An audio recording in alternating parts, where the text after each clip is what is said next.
Hi, I'm Dr. Evelyn from Pasadena Animal Hospital, and today we're going to talk about behavioral medicine. Behavioral medicine includes discussing a behavioral issue and trying to determine whether or not there's a medical cause for it or it's more considered a behavioral problem. The reason it's important to differentiate between a medical problem and behavioral issue is that there are some medical problems that can cause your pet's behavior to change, and those should be addressed more specifically. If there's a behavioral issue, then we want to look into the root cause of the behavioral issue and address that more specifically. Some examples of medical issues causing behavior changes would include a pet having a urinary tract infection, whether it's a dog or a cat, and them having urinary accidents or urinating outside the litter box for a cat, urinating inside the house for a dog. Another example would be a pet who has an ear infection that's painful suddenly becoming aggressive. Examples of behavioral issues that don't have medical causes include a doggy who has separation anxiety,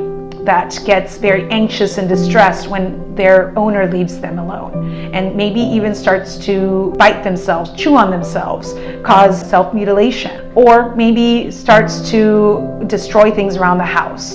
These are all things that we can discuss during a behavioral consultation with your veterinarian so that we can get to the bottom of things and try to direct treatment more specifically. If we find that your pet is having a behavioral issue that is not medically induced, then we can start to talk about ways to help you work on that pet's behavior. Most of the time, if it's a mild condition, they won't need medication, and we can discuss having you consult with a behavior consultant or trainer to see about working on different behavior modification techniques.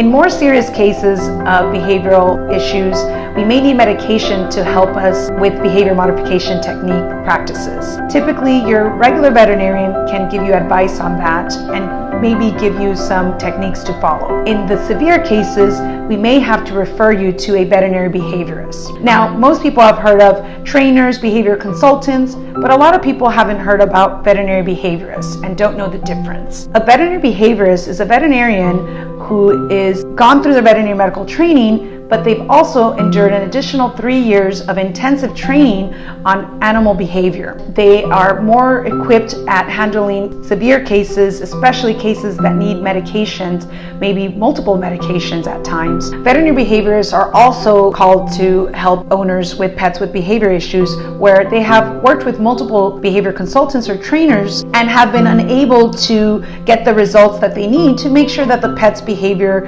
is managed.